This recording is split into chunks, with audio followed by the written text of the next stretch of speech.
The sky above Jamaica had darkened to an unearthly green-black. Hurricane Melissa, a Category 5 monster, barreled across the Caribbean, its sustained winds of 185 miles per hour, 298 kilometers per hour, tearing through the island like a freight train.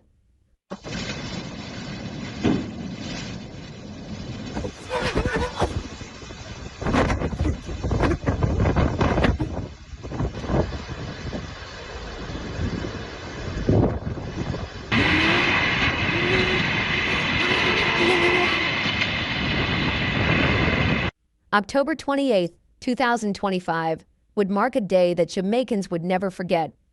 Storm surge licked the southern coastline, swallowing roads and creeping toward homes, while torrential rains threatened flash floods and landslides, particularly in the island's mountainous terrain. And yet many still wondered, could anyone survive the full fury of this storm?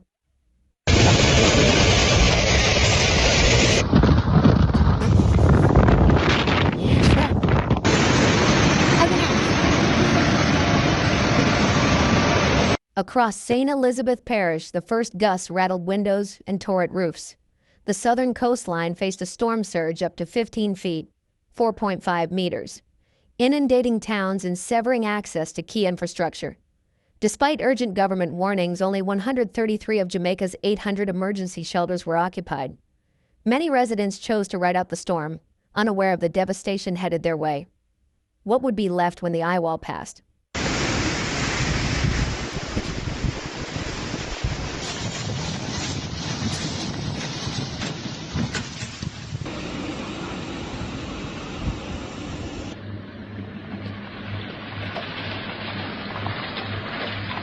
From Kingston to Montego Bay, power grids failed, plunging neighborhoods into darkness. Telecommunication networks went offline, leaving families isolated and authorities struggling to coordinate relief.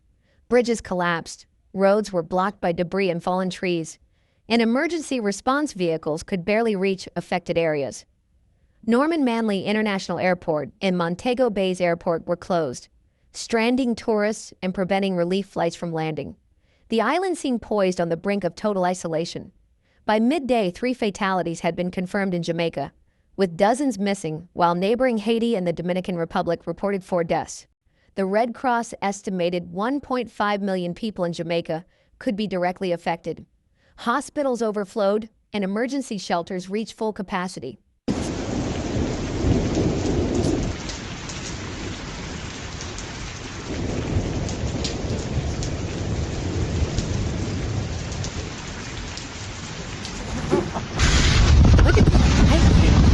Oh, damn, just turn up.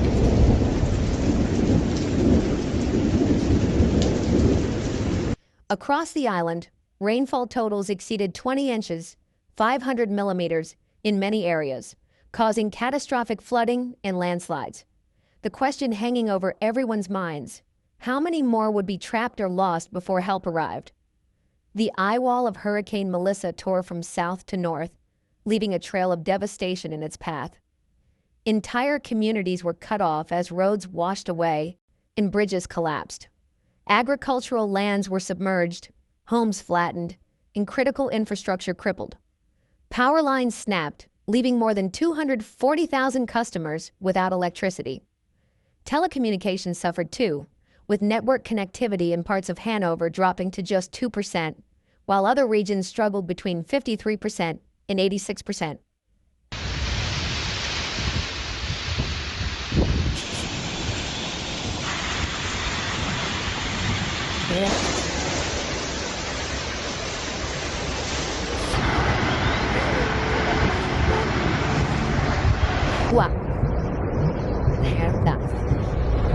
In Kingston, university students transformed dormitories into makeshift shelters, while in Black River, residents formed human chains to rescue neighbors trapped in rising waters.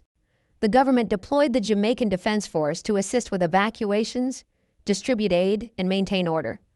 Yet the scale of the disaster meant that emergency crews could not reach all affected communities. Officials warned that infrastructure could remain impaired for days or even weeks. And still, Melissa raged on. Climatologists tracking Melissa noted the storm's rapid intensification, a textbook example fueled by unusually warm Caribbean waters and slow steering currents.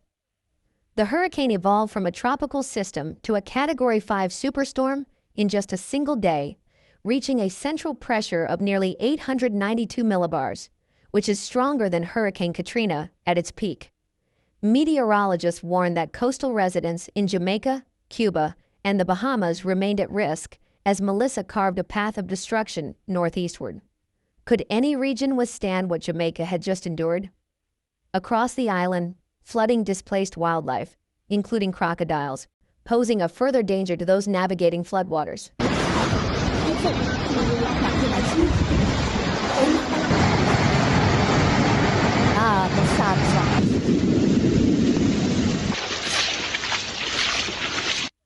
Residents in Kingston, St. Andrew, St. Catherine, and St. Thomas were urged to remain vigilant.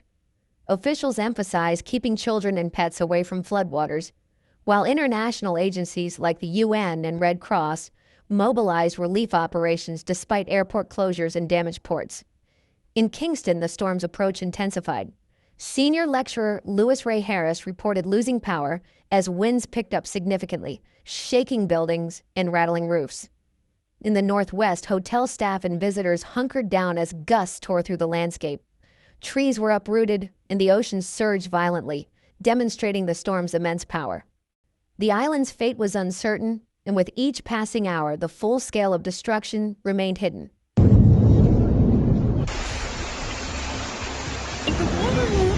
The devastation mirrored the most destructive hurricanes in Jamaican history. Hurricane Gilbert in 1988, a Category 4 storm with sustained winds of 130 miles per hour, killed 49 people. Melissa dwarfed past storms, leaving billions of dollars in preliminary losses and a humanitarian crisis affecting millions. Emergency alerts warned that while Melissa might weaken slightly over mountainous terrain, it would likely remain a major hurricane, Category 3 or above, upon reaching Cuba, threatening further destruction. International support began mobilizing. The UN prepared over 2,000 relief kits to be flown into Jamaica once airports reopened. Neighboring Caribbean nations, including Trinidad and Tobago, Barbados, and the Bahamas, pledged aid, while relief flights from the US, UK, and Canada were readied. Social media campaigns, such as #HelpJamaica, raised funds and awareness worldwide. But could aid reach the most isolated communities in time?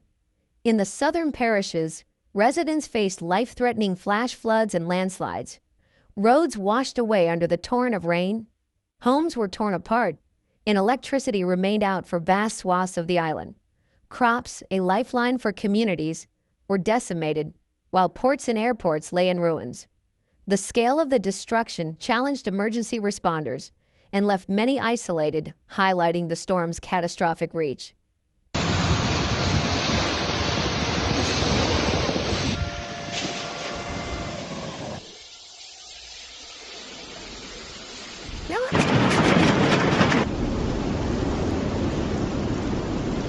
As Melissa moved north, the storm's legacy became clear. For Jamaica's 2.8 million residents, survival was only the beginning. The storm tested every aspect of infrastructure and preparedness. Rebuilding would require not just restoration of homes, roads, and power, but reinforcement against future supercharged storms, a grim reminder of climate change's increasing role in extreme weather. Prime Minister Andrew Holness called the hurricane a national catastrophe of historic proportions, urging citizens to remain calm and follow official guidance. His message echoed that of Desmond McKenzie, Minister of Local Government. Jamaica, this is not the time to be brave. Don't bet against Melissa. It is a bet we can't win. The warnings were clear, yet the human spirit shone through as communities banded together, forming chains, sharing supplies, and protecting one another in the storm's merciless wake.